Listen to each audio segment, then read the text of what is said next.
revisado algunos. Antes de contestarlo individualmente, quiero ver las respuestas para ver cómo el grupo está reaccionando. Pero estoy trabajando en eso. Pienso que antes del lunes deben tener cada grupo su respuesta sobre ese problema, el 9.15. Sobre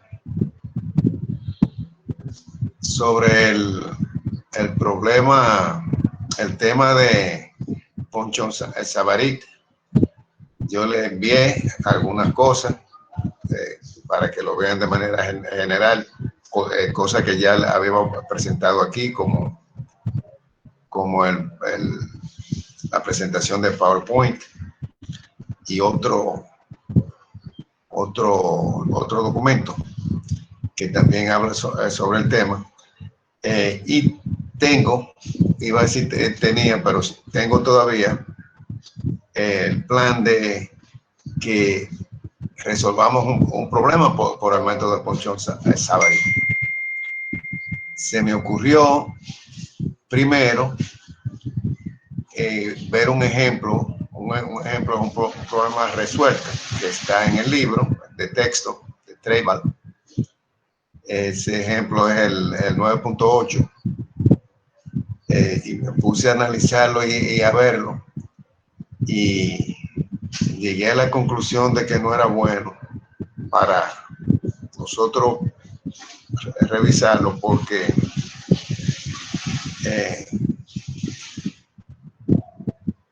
los datos, la fuente, ellos tienen datos o dicen tener datos de donde sacaron las curvas de calor y la curva de equilibrio, y cuando yo voy a la fuente de datos no encontré la fuente. Yo tengo un manual de Perry que no tenía los datos tales como ellos lo muestran en el ejemplo, y entonces me quedé un poquito viendo a ver si conseguía y me consumió el tiempo, porque resulta que la explicación del método en el libro, en el capítulo 9 que está, no es exactamente buena. Y el mismo ejemplo, 9.8, está un poquito borroso. De manera que le voy a pedir que pospongamos ese último problema del método, que con el método de Ponchón Savarit, para yo buscar uno que esté más claro y yo pueda presentárselo con mejores perspectivas. Por tal razón, entonces, tenemos que volver a ver si culminamos el otro problema, que es por el método de McKay-Thiel, que es el problema de etanol y agua, que ya yo le he enviado todo, que pienso que le he enviado todo. Y sí. Una pregunta, profesor. Buenas noches. Le habla María Cipión. Okay. Yo quiero saber si el ejercicio de etanol agua, aparte de nosotros tratar de realizarlo y revisarlo, tenemos que enviárselo también. Bueno, si lo hacen, me lo pueden enviar, porque así yo veo, porque yo tengo que ver si ustedes están captando lo que estamos conversando aquí. Acuérdense que cuando la clase, la intervención es presencial, pues es más fácil para mí, para el instructor, darse cuenta si la gente está en la cosa o no, por la mirada. Si la mirada está un poquito perdida, yo digo, esa persona no está conmigo. Pero si la mirada está atenta, yo mismo hago preguntas en la clase, no a nadie en particular, a la clase en general, para que alguien conteste. Y entonces, señor, yo me doy cuenta que la participación, pero si no, la única forma es que me envíen preguntas, que me envíen respuestas, envíen cosas para yo ver. Yo la voy a tomar en cuenta, todo eso, para saber que también nos va a todos, incluyendo a mí. Así que si lo hacen, envíen. Y usted todavía recibiría preguntas también acerca del problema 9.15, ¿verdad? Sí, cualquier pregunta, no importa si está tarde o está temprano o está a tiempo. Todas las preguntas son válidas porque el objetivo, en cualquier tiempo, el objetivo debe ser que la gente quede clara, que lo que se ha hablado aquí sea entendido y le sirva para algo en el futuro. Información. Entiendo, gracias, profesor. Entonces, en el problema etanol agua, se le está pidiendo que diseñen el plato o los platos. Resulta, yo le dije, y debe ser, y ya para esta época debe estar claro, que los flujos internos dentro de la torre, el líquido que va bajando y el vapor que va subiendo, esos flujos no son más o menos son más o menos constantes en una sección de la torre, y en la otra sección también son constantes pero diferentes a la sección.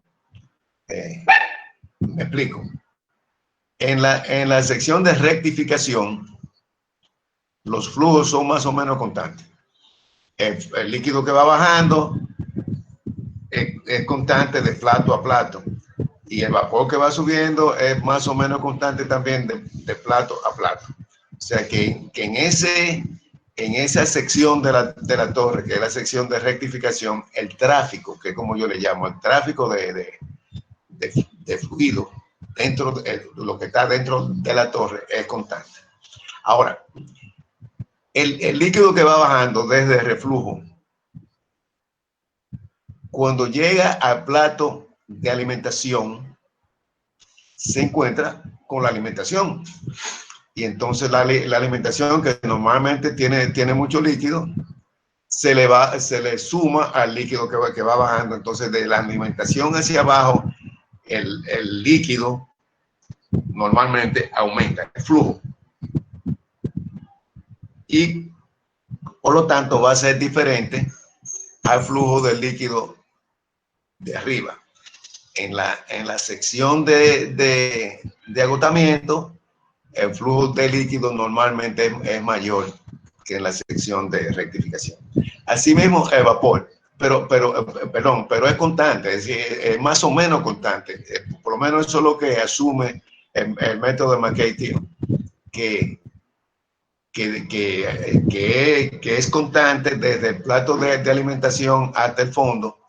Naturalmente, vuelvo y enfatizo, diferente al flujo que viene desde el reflujo hasta la torre, hasta el plato de alimentación. Igual con el vapor. El vapor nace, si se puede decir que nace, en el fondo, y va subiendo y va subiendo.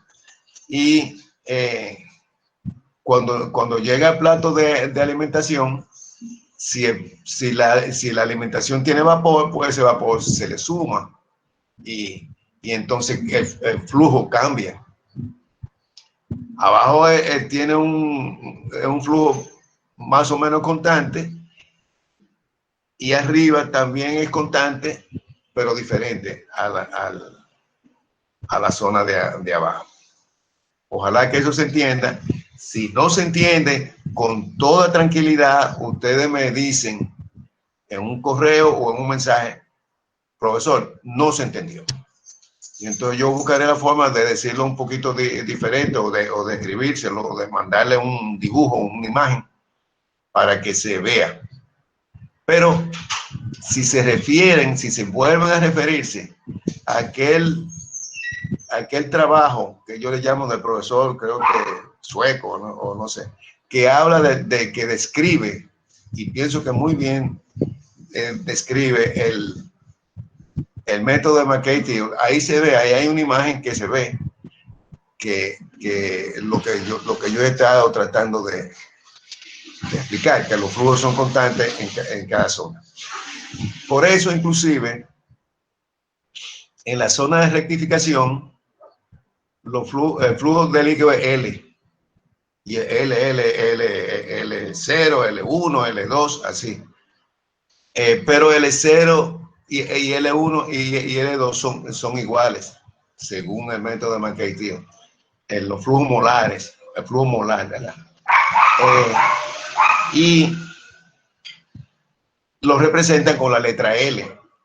Ahora, por debajo del plato de alimentación, ese trabajo y la mayoría de la literatura al respecto representa el flujo de líquido por debajo del plato de alimentación con la letra L, pero con una barra arriba.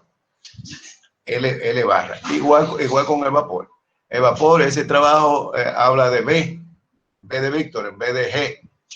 Y entonces abajo es con B con barra y arriba es B sin barra. El libro de Treiber no usa B de Víctor, sino G de Gregorio. Pero es lo mismo. G y B, el trabajo del profesor, no me acuerdo el apellido, usa B de Víctor, el texto de Treiber usa G de Gregorio. Es lo mismo. Yo particularmente prefiero B de Víctor porque es un vapor y es mejor representarlo con la letra B de vapor. G pienso que está pensando que es un gas y lo que está dentro de la torre, ese flujo que está en la fase vapor, es un vapor, no es un gas. Hay una diferencia, no es cierto, entre un gas y un vapor. Se la voy a decir en síntesis, cuál es la diferencia. El gas es una sustancia en estado gaseoso que está por encima de su temperatura crítica. ¿Qué quiere decir eso? Que si una sustancia está por encima de su temperatura crítica, no se puede licuar comprimiendo. No se puede. En cambio, un vapor, aunque esté sobrecalentado, si está por debajo de su temperatura crítica, se puede licuar si se comprime. Esa es la diferencia. Y entonces el gas puede, por ejemplo, obedecer mucho mejor la ley del gas ideal, mientras que el vapor con la ley del gas ideal es un desastre. Uno la usa a modo de ejemplo y demás, pero no en la vida real, como digo yo, en los diseños industriales no se debe de usar la ley del gas ideal para representar con un vapor, para asignarle propiedades a un vapor. No es correcto y va a estar muy lejos de la realidad. O sea, por esa razón es que yo prefiero la letra B para el flujo de vapor dentro de la torre en vez de la letra G. Pero el profesor Treiber, que fue un hombre muy famoso, no hay que pelear con él, es mejor dejarlo tranquilo. Así que ya ustedes saben. Entonces, tenemos esas dos pendientes. Que ustedes sigan trabajando, preguntándome con el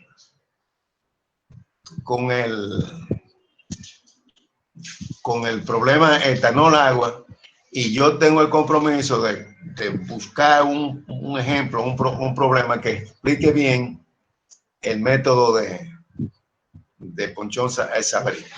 Eso no quita que ustedes estudien lo que yo le envié. Y si tienen alguna pregunta sobre lo que yo le envié sobre Ponchon-Savary, yo trataré de contestarle. Hagan preguntas. Ustedes dirán, este hombre pide que le escriba, pero no contesta. Yo lo veo.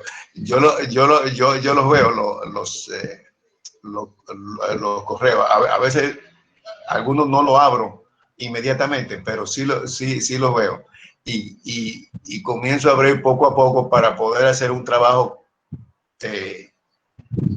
concienzudo, ¿no? Que no sea por arriba, sino que sea... Yo le dije, profe, yo le dije hace dos clases, Sí, sí. 2 o 3 clases con hoy, en asistencia, que nosotros íbamos a terminar diseñando una torre de destilación acá con el tema y con los detalles. Así es. Ese es el problema, ese es el problema, etanol a agua. Ahí tenemos que emplearnos a fondo para diseñar la torre. Ya yo le dije lo que es una torre, que el ingeniero químico es el responsable de que la torre se diseñe bien, se construya bien y que opere bien. Nadie más. O sea, cuando ustedes ven una torre de destilación erecta en una fábrica, digan, esa es la obra de un ingeniero químico. Igual que la obra de esos edificios altos que hay aquí en la ciudad de Santo Domingo, esa es la obra de ingenieros civiles y arquitectos, que son los que lo diseñan, hacen la primera presentación, y los ingenieros civiles entonces pasan a hacer el diseño estructural y todo lo que tiene que ver con hacer el edificio, desde el estudio de suelo y etcétera, etcétera. Y entonces cuando uno ve un edificio, dice, esa es la obra de la arquitectura y la ingeniería civil. Así debe ser cuando uno ve una torre de destilación para con el ingeniero químico. Para serle totalmente franco, la torre de destilación, sí, es la obra del ingeniero químico, pero tiene muchas partes que tienen que ser, que tienen que participar otros profesionales. Por ejemplo, la misma erección parar la torre, eso es ingeniería civil, porque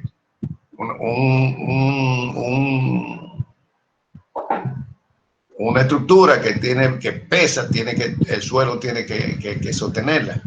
A veces son muy altas y de diámetro pequeño. Cuando la altura de la torre es 15 veces más alta que el diámetro, puede entrar, si viene un ventarrón, puede entrar en que se remenee y se puede caer. Entonces lo que se hace cuando la torre tiene esa relación de altura y diámetro, o está por encima de esa relación, es que se amarra como si fuera una antena. Se amarra de otras estructuras que le queden al lado. O si no, se puede hacer no sé cómo llamarle, que se mueva así, pero si se mueve así se puede caer. Si un viento la mueve, se puede caer. Entonces ahí entran ingenieros civiles.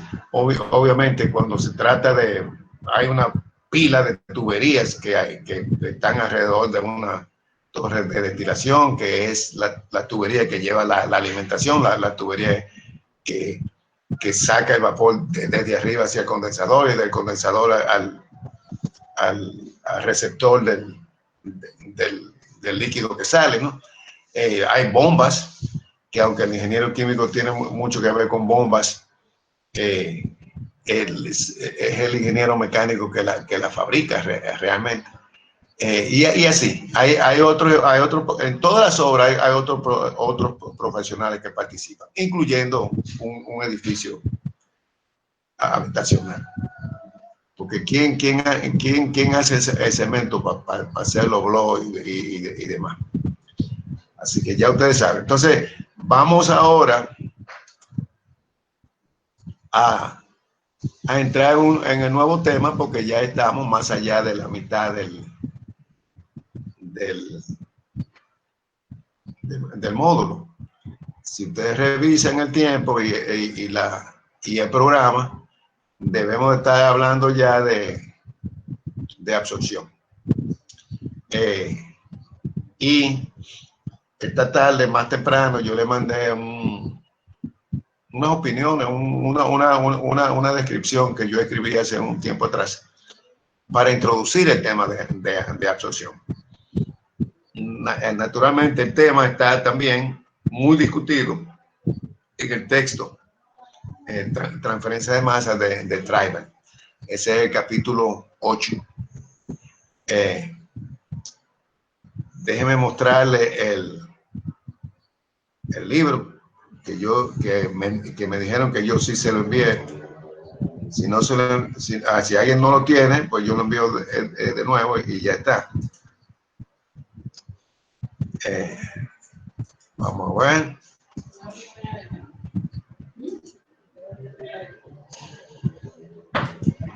¿Se ve la imagen? Sí. Ok. Entonces, ese es el libro de texto que yo espero que todos lo tengan en su computadora o en su teléfono, a veces sucede. El capítulo 9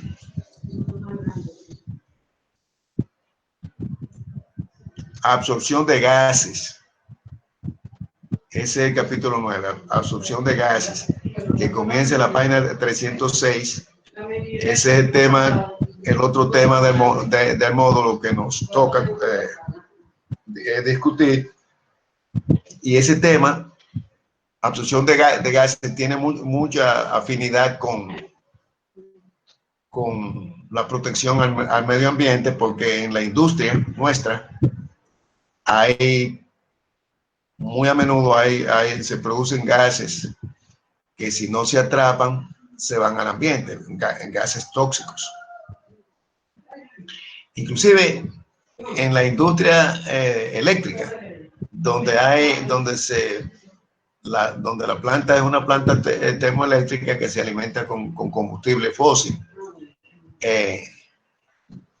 Ahí se produce dióxido de carbono en la combustión, que es un gas que ¿cómo que se llama? Bendito sea Dios, el dióxido de carbono, el CO2, es que tiene que ver con un gas de invernadero, maestro. Ay, gracias. ¿Quién me ayudó ahí? Samuel Ortiz. Samuel, gracias. Es un gas de invernadero, el CO2, que se produce en las plantas termoeléctricas, o en cualquier, también los automóviles con su motor de combustión interna, y los automóviles, camiones y autobuses. Pero en una planta termoeléctrica sale por la chimenea, o sea, que no es el caso de los otros sitios. En los automóviles sale por la cola de muffler, pero ¿y quién se pone a colectar los gases de carro 1 al carro 2? Y hay centenas de miles de carros en el país y en el mundo. Entonces, pero en una chimenea de una termoeléctrica se puede recolectarlo, y de hecho se hace para que no vaya al medio ambiente. El hombre y no la mujer ha interferido con el equilibrio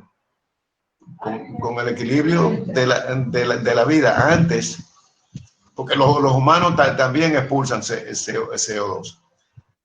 Se inhalan oxígeno, inhalan aire que tiene oxígeno, entonces toman el oxígeno para vivir, porque dentro de nuestro organismo se produce una combustión que es lo que nos da energía, y es el oxígeno que hace eso. Y entonces exhalamos CO2. Eso es lo que hace el cuerpo humano. Pero, ¿qué ocurre? Que las plantas hacen lo contrario. Las plantas captan el CO2 y expulsan el oxígeno. Y entonces, cuando el mundo era mundo, había un equilibrio. Pero cuando decidimos que queríamos energía eléctrica, comodidad y automóviles, se desequilibró la cosa. Por eso es el asunto del cambio climático, que algunas personas lo niegan, pero muchos científicos lo afirman, que sí hay un problema de calentamiento, que ya no se le llama calentamiento para no ofender a la gente que se enoja sino que se le llama ahora cambio climático. Entonces, el proceso de absorción de gases sirve hasta para eso, para absorber el CO2 y secuestrarlo y ponerlo por ahí. Dicen que lo entierran y lo atrapan en sólidos que lo utilizan para otras cosas. Pero hay otros gases que son tóxicos. Por ejemplo, en la industria de gas natural, el gas natural en los continentes que hay gas natural, en el continente en Norteamérica. Norteamérica, mucha gente cree que no, pero es Canadá, Estados Unidos y México. Y entonces ahí hay gas natural en el subsuelo. Lo sacan para servir la mayoría de las veces, la mayor cantidad es para servir para fines de cocer los alimentos y para calefacción en las zonas que son frías, en los inviernos. Ese gas natural, cuando sale del subsuelo, cuando lo extraen, no está purito y limpio. Puede tener, por ejemplo, H2S, que es ácido sulfídrico, lo dije, sulfídrico. Y ese H2S es definitivamente tóxico. No es como el CO2 que uno lo huele y no lo siente. El ácido sulfídrico tiene muy mal olor, un olor muy feo, pero además acaba con uno rápido, ¿no? Si uno se pone a inhalar H2S por encima de cierto límite pequeñísimo, se enferma y puede morir. Entonces, ese gas natural que sale del fondo de la tierra con H2S, no lo ponen en tubería y la mandan para los centros de consumo, sino que antes le dan un tratamiento de extracción o absorción de ese H2S. Y el gas limpio es que bombean para los centros de consumo, que son ciudades y campos. Y el H2S que se trae normalmente lo convierten en ácido sulfúrico, que es uno de los productos químicos de mayor uso que hay en el mundo.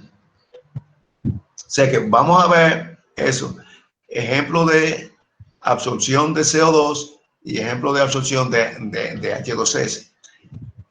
Ejemplo de absorción de amoníaco también. En la industria química pudiera salir amoníaco hacia la atmósfera, pero ya ustedes saben que el amoníaco tiene un olor punzante que hace daño también. Y ese también se atrapa. Se atrapa. La mayoría de esos gases tienen una especie de afinidad con con el líquido que lo absorbe, es decir, que se disuelven en el líquido que lo absorbe. Entonces, déjame ver si yo paso a la página 306 para tirarle un vistazo rápido a este capítulo 8. Ahora, Profesor, sí, puede darle clic al recuadro donde tiene el número de la página en el PDF y poner el número de la página y lo lleva sí, directamente a la página, ¿ok? pero es verdad. Es verdad. Dame el nombre tuyo. María, ella se llama María Cipión. María Cipión. Perdón, profesora, que es la página 303. Pero es que no veo dónde aquí abajo no lo veo. En la parte de arriba, profesor. Donde se ven las flechas, de arriba y abajo. Ya lo voy a quitar, que está arriba. Oye, que bien. Un poquito más a la izquierda. Y como A la izquierda, donde está el 186, ahí. Ok, lo borra y pone el número de la página. Le pongo 33. 303. 303. Sí, profesor. 330. Pero lo quito. Y le da enter y lo lleva directamente. Fuera lío. Eso se llama agilización. Le doy enter a la computadora. Sí. Sí. Listo. Ahí está. Eso sí está bien. Eso está bien. Ese es el capítulo 8, absorción de gases. Ven. Mírenla ahí. La absorción de gases es una operación en la cual una mezcla gaseosa se pone en contacto con un líquido a fin de disolver de manera selectiva uno o más componentes del gas y de obtener una solución de estos en el líquido. Por ejemplo, el gas obtenido como subproducto en los hornos de coque se lava con agua para eliminar el amoníaco. Ahí está.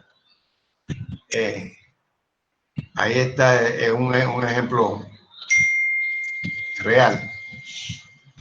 Después se lava con un aceite para eliminar los vapores de benceno y de tolueno. Ustedes saben que coque es el producto final, el último producto del procesamiento de petróleo, cuando se le ha sacado todo lo que puede fluir.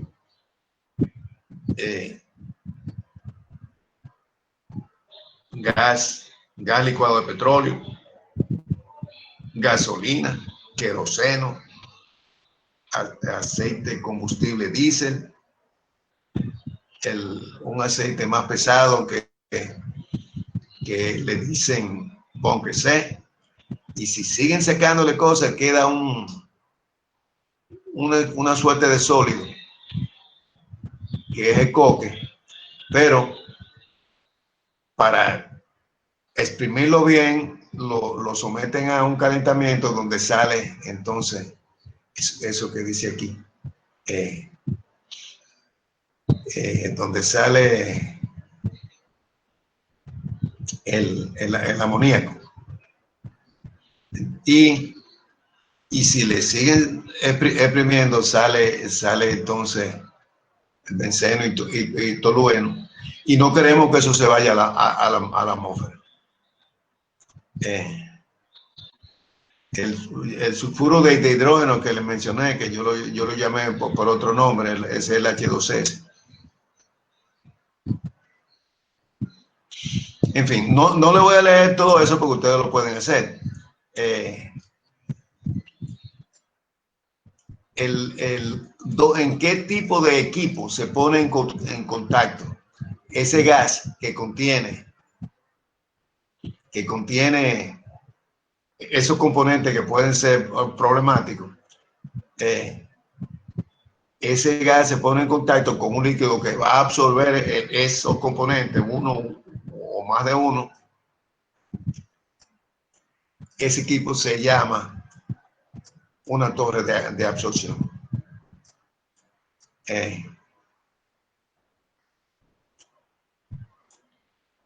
Para entender, para tener comprensión, tengo que Dale un poquito.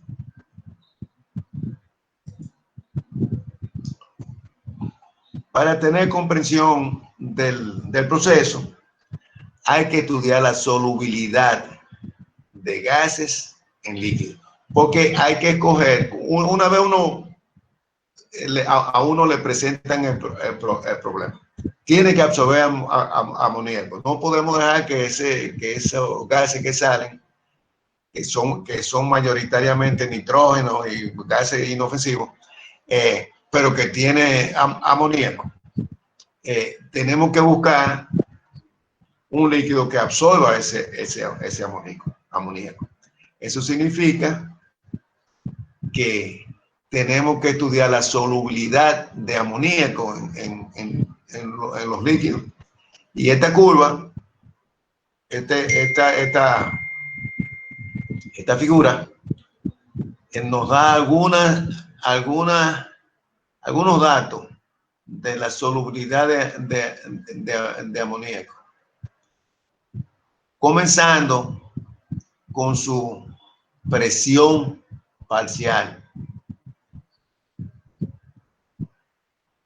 Dice del sulfuro en el gas, del soluto, perdóneme, yo sabía que no podía ser el sulfuro. La presión parcial, que ellos la representan con P/*, es igual a la presión parcial del soluto en el gas. En este caso, la figura 8.1 es la solubilidad de esos gases en agua. ¿Cuáles son los gases? Dióxido de azufre a 10 grados. Fíjense que especifica la temperatura. Amoníaco a 30 grados. Amoníaco a 10 grados. Y HCl a 10 grados. HCl disuelto en agua es ácido clorhídrico, pero como gas es cloruro de hidrógeno, yo supongo. Bueno, especifican la temperatura. Miren la curva de amoníaco, por ejemplo, a 30 grados es esa. A una temperatura constante de 30 grados es esa. Y a 10 grados es otra. Aquí abajo tenemos fracción molar de soluto en el líquido. El soluto es el gas. En este caso, el soluto es amoníaco, es HCl, es dióxido de azufre. Ese es el soluto.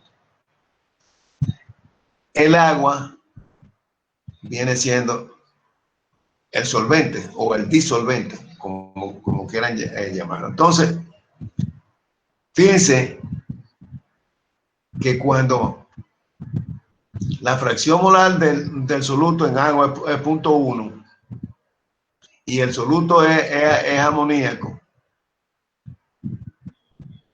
a 10 grados tiene una presión parcial de un poquito por debajo de 50. ¿Lo ven? Y esa misma solución a 30 grados tiene una presión parcial,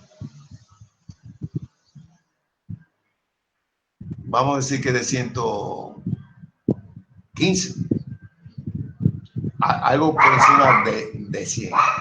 Entonces hay que preguntarse,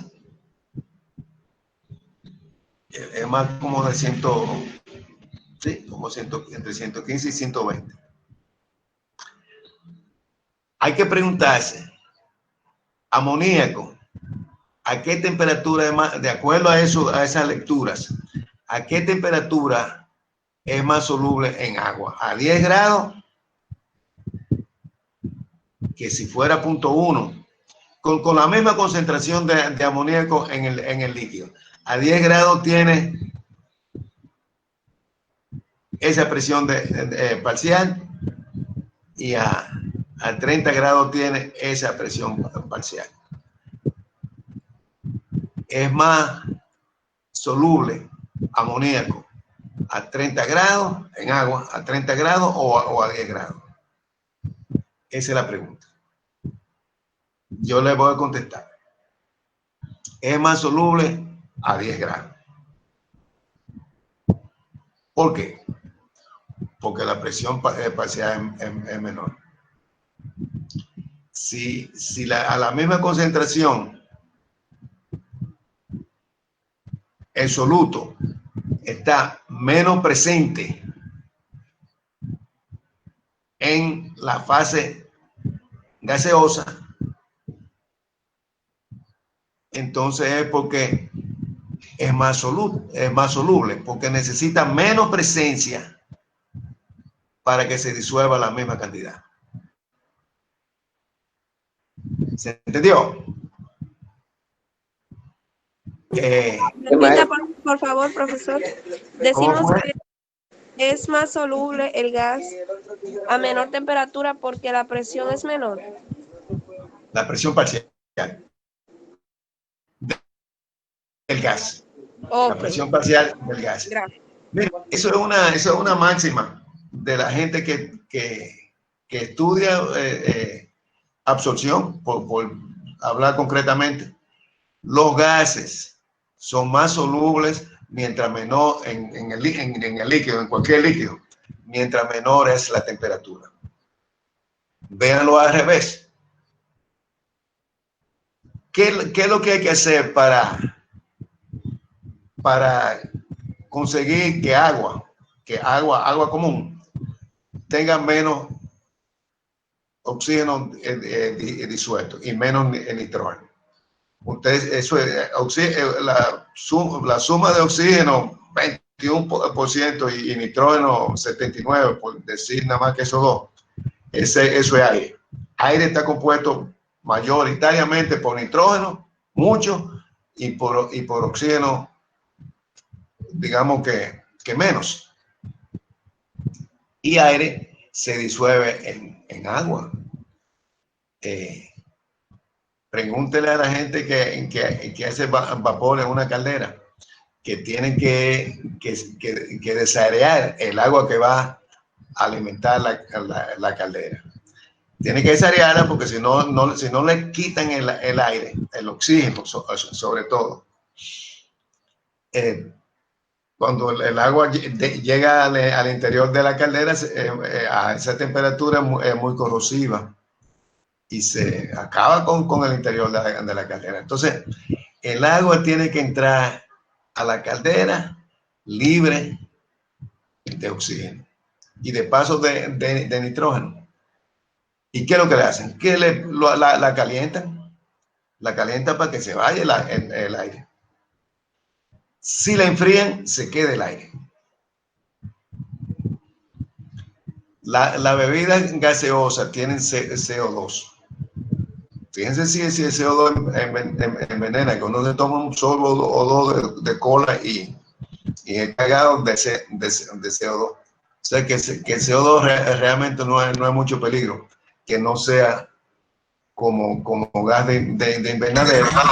Imagínese usted una caldera sobrecalentada con una corriente después de agua, abrir la corriente de agua con sobrecalentada. ¿Qué puede ocurrir, profesor? Un desastre. Así es. Un desastre. Sí. Miren, los productores de cola, de refresco carbonatado, le inyectan CO2 al producto antes de envasarlo, antes de embotellarlo.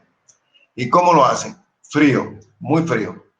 Le mandan un flujo de CO2 gas a un cuerpo de bebida para que absorba ese CO2, porque el CO2 es lo que le da el sabor picantico que a uno le gusta.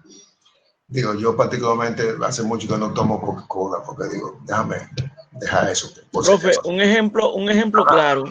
El que conoce Erci Mancebo, soy Erci Mancebo. Usted me conoce, profe, un ejemplo muy claro están las máquinas de cerveza. Las máquinas de cerveza contienen un CO2 y contienen una tanqueta. En el momento que se le inyecta el gas, se supone que la temperatura del CO2 iguala o es menor que la temperatura de la cerveza en la tanqueta antes de pasar por la máquina. Sí, sí, claro, el gas tiene que estar frío y el líquido también. Ambos. Así es, así es. Y así hay mayor solución del gas en el líquido, o mayor disolución. Se disuelve más. Así es.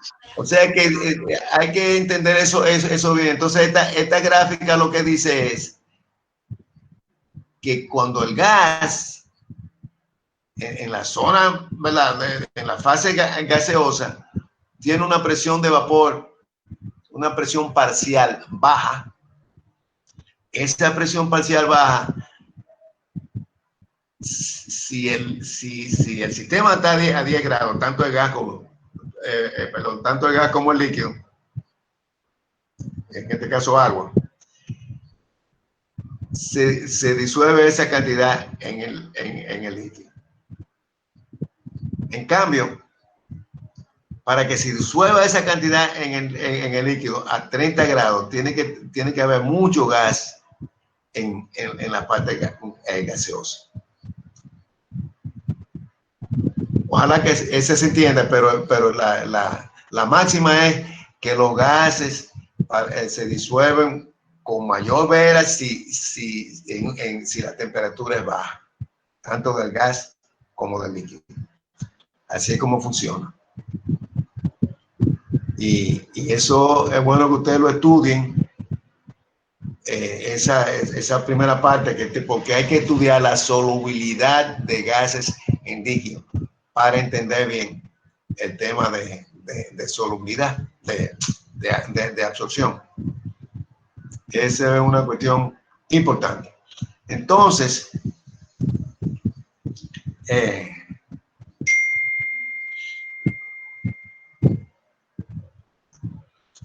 aquí dice algunas cosas que son interesantes. Mire a qué nos vamos a enfrentar. Nos vamos a enfrentar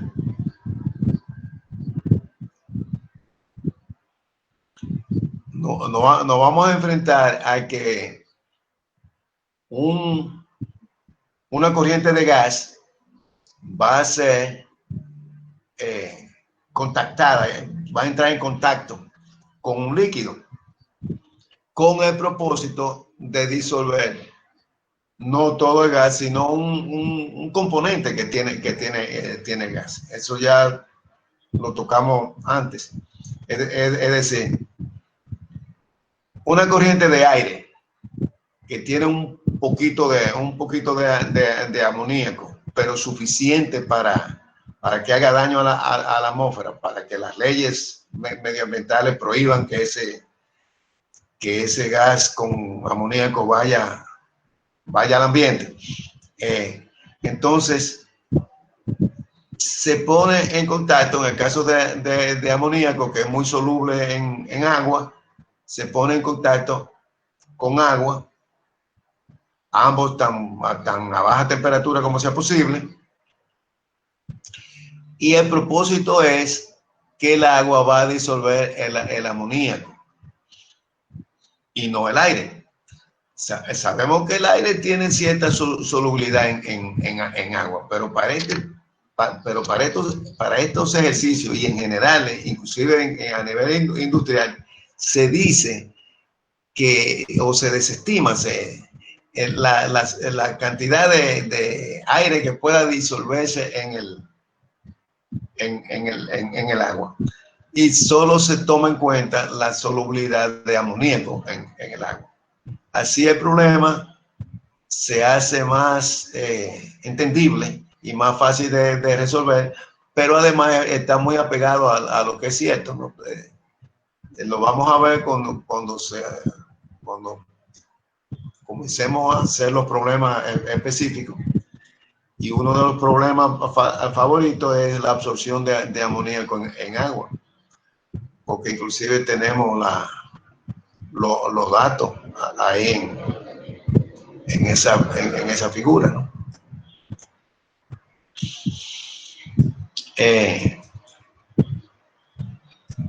Bueno, además de la solubilidad hay que saber, hay que tener otras propiedades de los fluidos, tanto del gas como del líquido. Y se coge un líquido, obviamente, que tenga las propiedades adecuadas, la capacidad de absorción del soluto que se quiere absorber. Hay otro componente, hay otro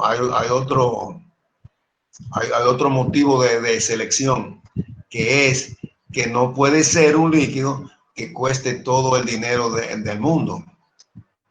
Porque acuérdense que en todas estas cosas hay un problema de costo, que tenemos que minimizar los costos.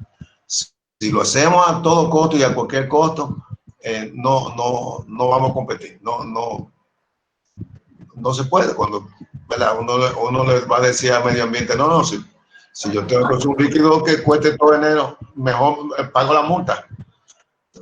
Es verdad. O sea que es uno contra otro.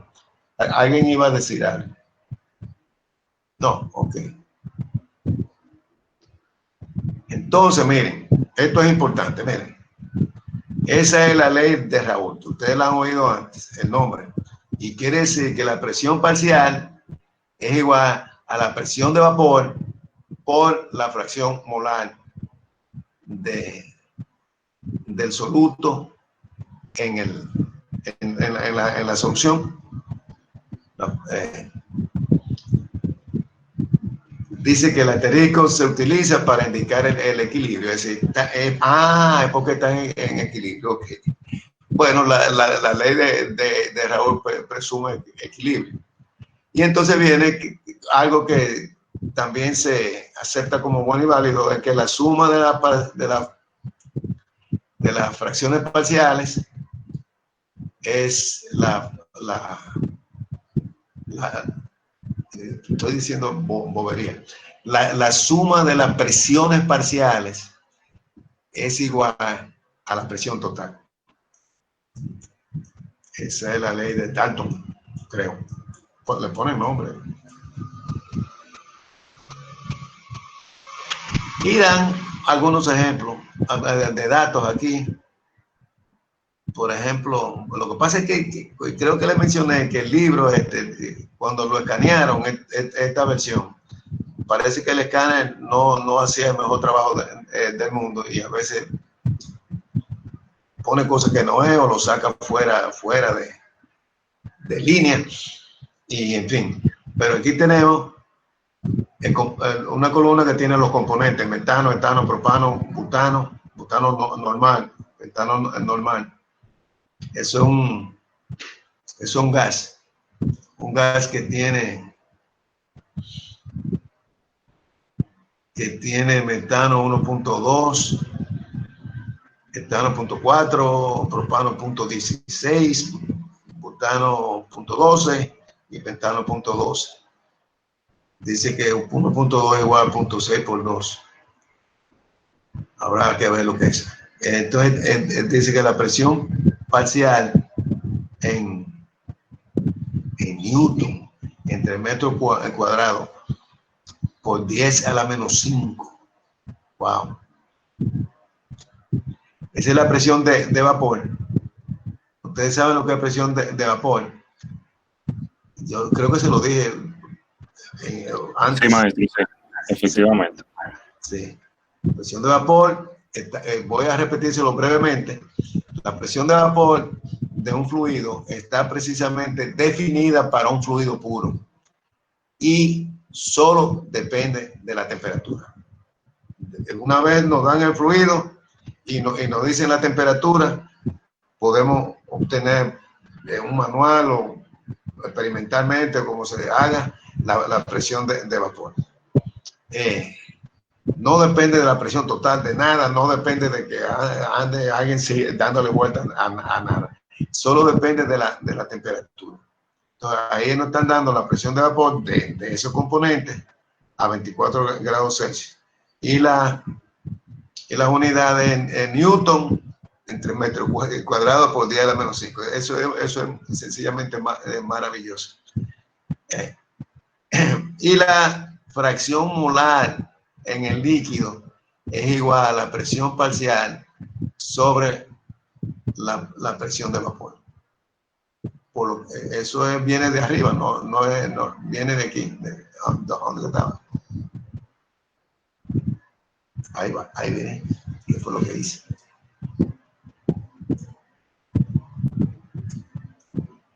Ya usted la pasó, profesor.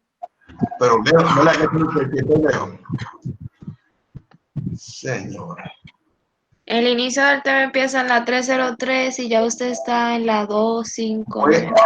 Voy a hacer lo que tú dijiste hace un ratito. No fui yo, fue María, pero está bien, haga eso. Sí, bueno, pues a María, gracias y a ti también. De nada, profe, somos un equipo, usted sabe, tanto ella como yo y todos aquí. Sí, muy bien, muy bien. Entonces, miren, volvimos ¿a dónde estamos ahora? No, creo que me fui demasiado lejos. Ok, estamos bien, ya estoy. Espera. Aquí.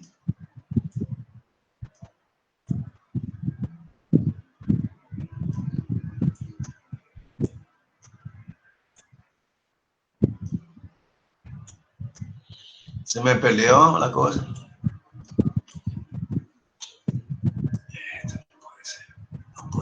No puede ser.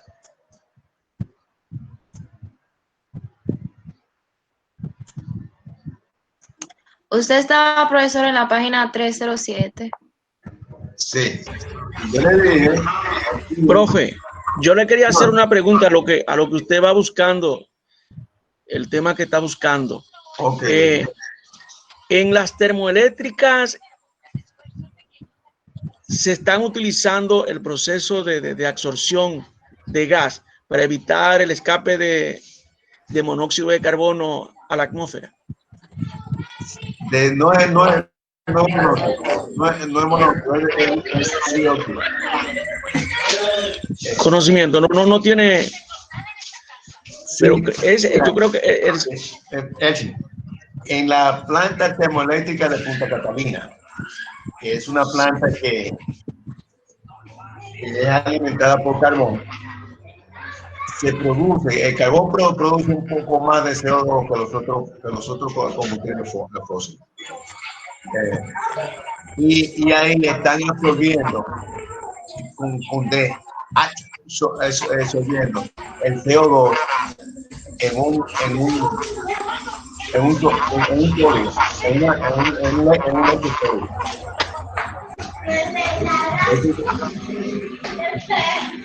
Eso se llama absorción con D, no ab con B.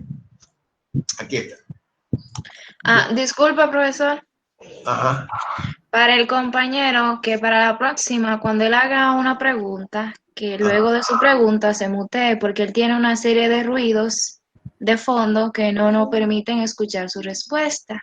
Si puede, y muchas gracias. Ok. Elsie. Sí, gracias, hermosa, gracias. Sí, escuché. El ruido de fondo, tienen que tratar de eliminarlo. Gracias, hermosa. Sí. Esa es la ley de Raoult, donde dice que la presión parcial en equilibrio es igual a la presión de vapor por la fracción molar del soluto en el líquido. Entonces, aquí abajo, lo que pasa es que me perdí. Coge esa ecuación y la divide ambos lados entre la presión de vapor. Y se ve ahí que la fracción molar es igual a la presión parcial entre la presión de vapor. Eso naturalmente es válido si la solución o el sistema obedece la ley de Raoult. La ley de Raoult la obedecen algunos sistemas que se presentan, que su funcionamiento es ideal. Entonces, de ahí es que salen las fracciones molares para este para este gas que está compuesto por este, así, que está compuesto así. Donde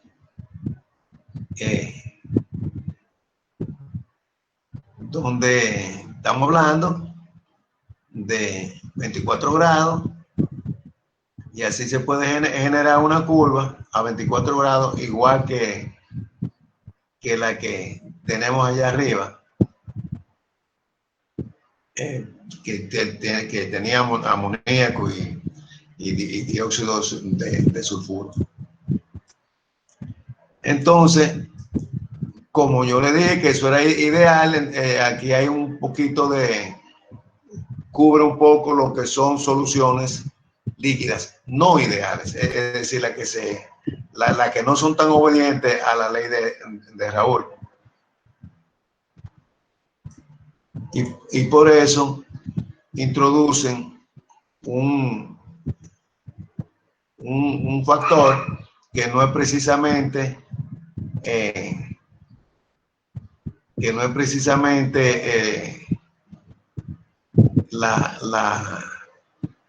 la presión de vapor, sino que primero dicen que la fracción molar en el líquido, en el vapor, es igual a la presión parcial entre la presión total. Esa es la presión parcial en equilibrio y esa es la presión total del sistema. Y eso es igual a mx, donde m es la constante de Henry. Y entonces viene una explicación de cómo, en qué zona de la solución se puede usar o es más factible usar la ley de Raoult con su constante, que es la presión de vapor, o la ley de Henry con una constante que va a depender de resultados experimentales.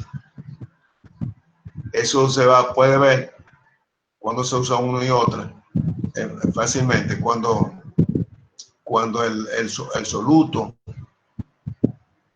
tiene una baja concentración en el líquido. Ahí la ley de Raoult es válida, y cuando tiene una alta concentración, la ley de Henry es que se puede usar o que se debe usar. ¿Por qué? Porque cuando hay poca concentración, se puede decir que el soluto, una partícula de soluto, está prácticamente sola, no está rodeada por otra. Entonces no hay fuerzas intermoleculares que las afecten. Pero entonces se comporta más idealmente. Y cuando en cambio hay una concentración más alta, sí vienen las fuerzas intermoleculares, esa fuerza que inciden entre partículas. Y ahí hay que acudir a la ley de Henry. Pero para fines de entender absorción, vamos a comenzar diciendo que el comportamiento es ideal. Así podemos manejarlo con más facilidad. Aquí está el sistema amoníaco, agua, y que dice agua como referencia. Presión de vapor de agua, presión parcial de amoníaco en milímetros de mercurio. Y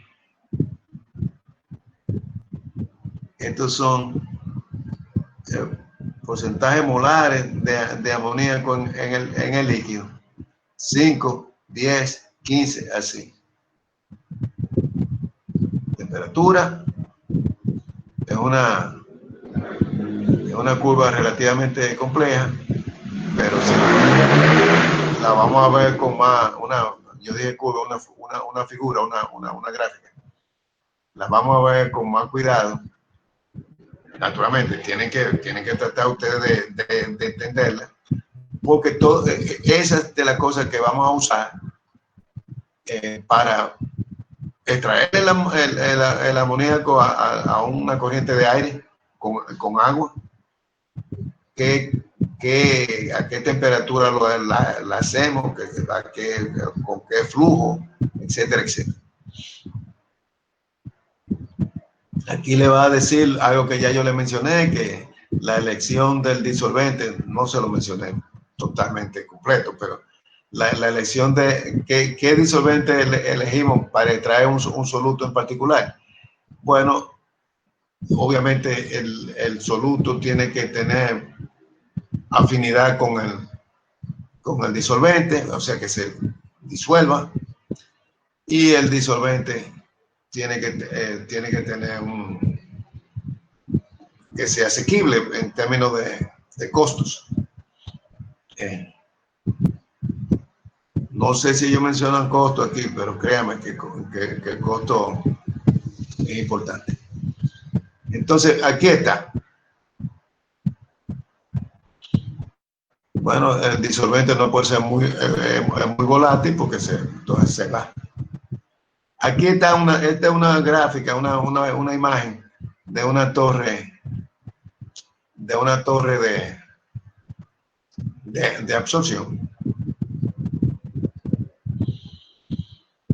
Mire el gas, ese gas, vamos a decir el gas que tiene el soluto que se le quiere extraer, o vamos a llamarlo de alguna manera el gas contaminado, el gas de entrada. Y ese gas que sale arriba es el gas ya, vamos a decir que limpio. Y esos son platos, es una torre de platos. ¿Verdad? El concepto similar a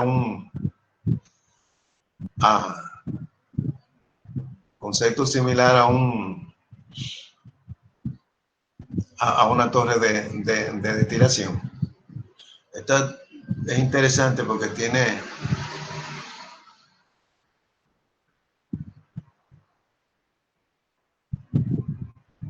dos entradas. Aquí arriba tiene absorbente no volátil que entra aquí.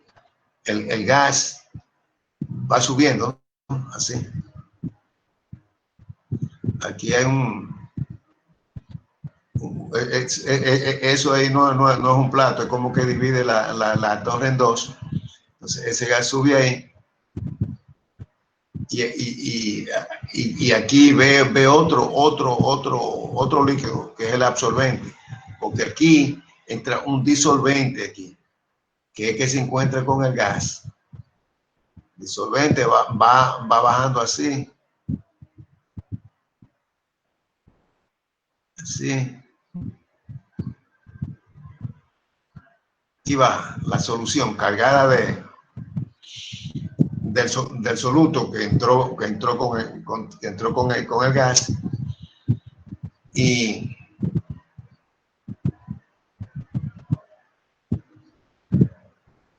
ya. Esto es una recuperación del disolvente. Esta parte de la torre que muestra físicamente tres platos es porque bueno, aquí lo dice, fíjate que aquí lo dice, sección de recuperación del disolvente. ¿sí?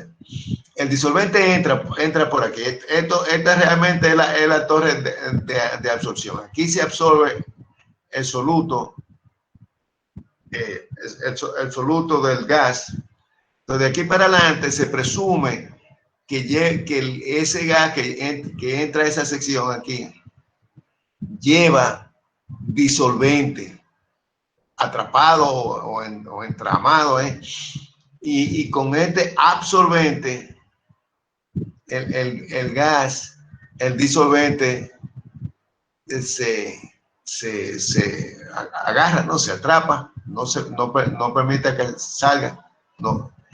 Ese absorbente circula así y va absorbiendo el disolvente que tenga gas y sale por aquí. Acuérdense que esta es una torre cilíndrica y esa línea así es algo cilíndrico, que el gas sencillamente el líquido da vuelta, ¿verdad? Está encima de ese plato que tiene un agujero aquí, pero sale por aquí y se recupera el disolvente, dice la gráfica esta. Es una cosa que es como maravilloso. Entonces, aquí hay algunas consideraciones sobre corrosión, el costo, algo que siempre me preocupa a mí. El disolvente debe ser barato, de forma que las pérdidas no sean costosas y debe obtenerse fácilmente, asequible. Y el asunto de corrosión es que los materiales de construcción que se necesitan para el equipo no deben ser raros o costosos. En otra palabra, se debe usar un disolvente que no corroa el material con que está hecho la torre. El disolvente no puede ser muy viscoso, se prefiere la vicosidad baja debido a la rapidez en la absorción. Mejores características en inundación de las torres de absorción, baja caída de presión en el bombeo y buenas características de transferencia de calor. Esos son si la viscosidad del disolvente baja, tiene todas esas propiedades. Si es posible, el disolvente no debe ser tóxico ni inflamable, debe ser estable químicamente y debe tener un punto bajo de congelamiento. Eso es para cuando tenga ya en Dakota del Norte, si en el invierno no se debe de congelar a la temperatura que hay, porque entonces se daña la cosa. Pero aquí en Dominicana eso no debe ser una gran preocupación.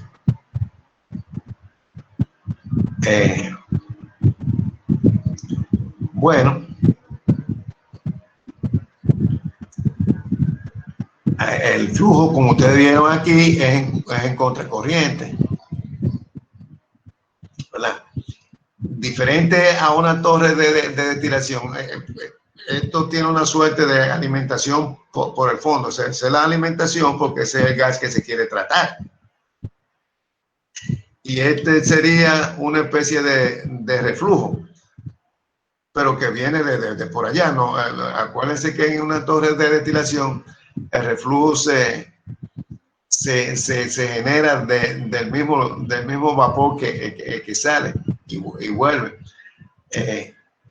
Aquí no. El disolvente viene de por allá y absorbe el soluto.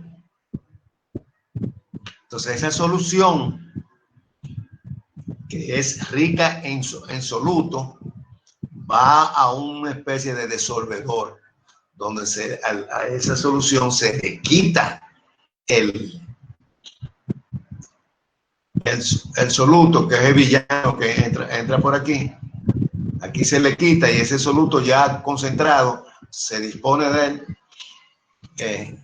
Por ejemplo, en el caso de amoníaco, se puede usar como producto químico. En el caso de H2S, como le dije, normalmente se convierte en ácido sulfúrico. Y en el caso de SO2 también. Y en el caso de CO2,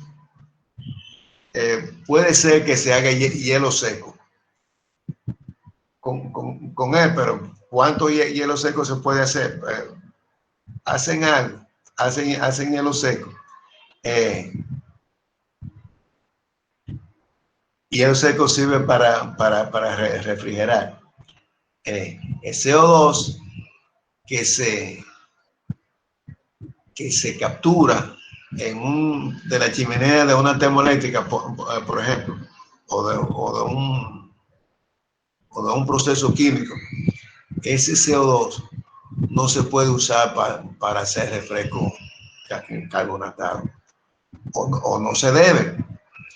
El CO2 que se usa para inyectárselo a las bebidas, ya sea bebida como cerveza o vino, hay un vino que es espumante.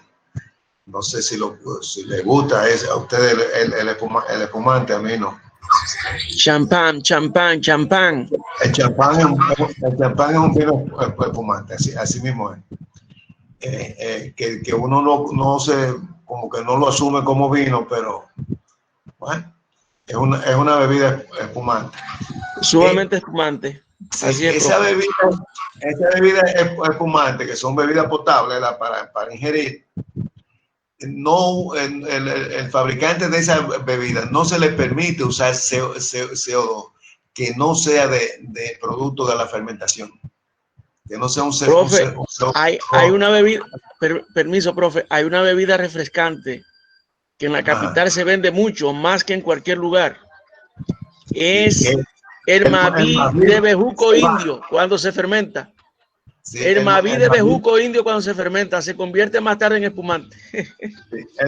Así es, el Maví ceibano, que es originario del Ceibo. Es una bebida fermentada, no alcohólica, porque para que produzca alcohol la levadura tiene que ser de determinada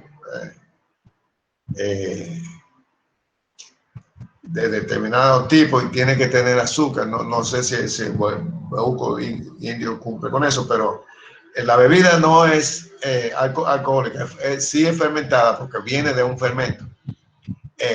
Y la cerveza, cuando es una bebida fermentada también, que produce cierta cantidad de CO2 en sí misma. Lo que ocurre es que a veces no tiene suficiente y le inyecta. La que no produce CO2 es la cola. Cola no quiero ponerle el nombre de pila, porque entonces no quisiera meter para el hoyo los fabricantes de cola, que hay por lo menos 3 aquí, que ellos están haciendo su cosa legalmente, bajo la ley. La Coca-Cola es lo más fácil de hacer, de fabricar. Es un sirope con colorante natural, contenida, como es un sirope, contenido en azúcar. Se le agrega agua y a ese líquido dulce convertido en jarabe, como si fuese jarabe, se le inyecta el CO2 para que obtenga ese sabor carbonatado. Así mismo es. Así es, el sabor carbonatado. Muchas gracias, hombre. Tú eres una estrella. Entonces, de nada, profe, de nada. Entonces, miren, aquí está. La transferencia de un componente de balance de materia es flujo a contracorriente. Esas ecuaciones, la 8.5 y la 8.6, yo quiero que ustedes la estudien y la mediten, porque esas son importantes. Ese G sub S quiere decir que es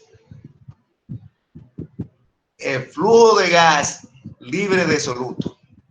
Eso es como una abstracción, porque el gas que fluye no es libre de soluto, tiene soluto, pero se se hace un cálculo, como yo le digo, un cálculo así, donde se presenta así, y entonces se puede decir que ese flujo de gas libre de soluto, que les repito, no existe, es una cosa estrictamente teórica, pero nos ayuda a hacer el diseño, porque el flujo de gas libre de soluto es constante. Ese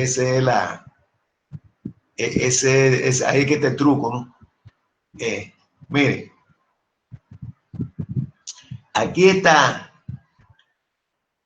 Esta es una imagen interesante, porque aquí está el gas que entra. El que hace un ratito vimos otra imagen que entraba por el lado, pero para fines de Mankey Pool es la misma cosa. Aquí está el gas que entra, que lo llamamos aquí G1, en moles por unidad de tiempo, por unidad de área de la torre. Aquí está el disolvente que entra por arriba, en moles por unidad de tiempo, por unidad de área. Este flujo de gas G1 tiene una cierta cantidad de soluto, que así va ascendiendo. El gas que asciende va disminuyendo en su cantidad de soluto. Su concentración en soluto va disminuyendo. Cada vez menos, ¿verdad? Porque como entra en contacto con el líquido le va... el soluto se va disolviendo en el líquido. El líquido le va robando el soluto. El líquido va aumentando su concentración de soluto. Entra prácticamente sin soluto. Digo prácticamente porque puede ser que tenga algo. Ya veremos por qué. Entra con un soluto mínimo y va aumentando su cantidad de soluto y sale rico en soluto. El gas que entra con mucho soluto, ¿verdad? Y así va subiendo, va perdiendo el soluto y sale con una cantidad mínima de soluto. O sea, que ambos flujos, L y G, en su recorrido, uno va aumentando el soluto, o sea, que va aumentando el flujo, y otro va disminuyendo el soluto, o sea, que va disminuyendo el flujo de moles por unidad de tiempo. Entonces, este concepto de gas libre de soluto significa que es una, como le digo, es una abstracción. Significa que G sub S, si no tiene soluto, entonces es constante. G sub S que entra es igual a G sub S que sale. En cambio, G sub 1 que entra es mayor que G sub 2 que sale. Así mismo con L. L2 que entra es menor que L1 que sale. Pero LS que entra, el flujo de líquido libre de soluto, LS que entra es igual a LS que sale. Ese concepto de flujos libres de soluto nos permite con mucha facilidad hacer el diseño, que es determinar el número de platos, el diámetro, etcétera, etcétera. Y está aquí, el secreto está aquí. En X grande es igual a la fracción molar sobre 1 menos la fracción molar, donde la fracción molar es X chiquita, X minúscula. X minúscula de fracción molar, X grande se llama relación molar, relación. Así que se llama. Sí, maestro. Sí. Samuel Ortiz por aquí. Samuel. Como usted, bueno, como aprendimos originalmente, en la destilación, la fuerza motriz es la diferencia de, digamos, de volatilidad o de puntos de ebullición. Ajá. Aquí en la absorción, la fuerza motriz vendría siendo la solubilidad. de un gas sobre un líquido. Entonces, ¿hay alguna manera de cómo aplicar los diferentes diseños de torres? Por ejemplo, nosotros vemos que la torre, ya el mecanismo depende de él. Como es un gas que sube, o sea, se hace entrar en contracorriente con el líquido que va, al cual se le quiere absorber o desorber. Depende del caso. Disculpe, maestro. Entonces, ¿hay alguna forma en la que se aplique el diseño de las torres que nosotros vimos? Por ejemplo, de los platos perforados, pero a una torre de absorción. Definitivamente. De hecho, sí, la respuesta es sí. Los platos perforados es lo que se usa más común, no solo en destilación, sino en absorción. No son iguales. Los platos perforados no son iguales de una y otra, ¿verdad? Porque las cargas no son iguales y hay una diferencia muy puntual, muy básica entre destilación y absorción, que es que como la corriente gaseosa de una torre de destilación es vapor, no es gas. Mientras que la corriente gaseosa de una torre de absorción sí es gas. Normalmente es gas. Y no es vapor. Ya yo le dije hace un ratito la diferencia entre gas y vapor. Y para nosotros, los que bregamos con ingeniería química, eso es primordial. Saber las propiedades de los fluidos que tenemos entre manos y cómo manejarlo. Un gas no es igual a un vapor y tenemos que manejarlo diferente. Pero aquí... Entendido, maestro. Gracias. Ok, Samuel. Mira, aquí en este tema de absorción, vamos a hacer lo que a mí me gusta hacer, que es resolver un problema, para que ustedes vean cómo se aplica todas estas cosas, todas estas ecuaciones, todas estas expresiones. Vamos a resolver un problema con... Maestro. Sí. Disculpe. Recuerde lo del break. Sí, yo estoy listo para el break. Son ahora que las 7:40. Y 40, sí. Sí, ok, vamos a tomar un break y hasta las 8, porque los hombros los tengo destruidos. Me duelen aquí arriba, pero volvemos en un ratito entonces, de acuerdo a las 8. Perfecto, maestro. Bien.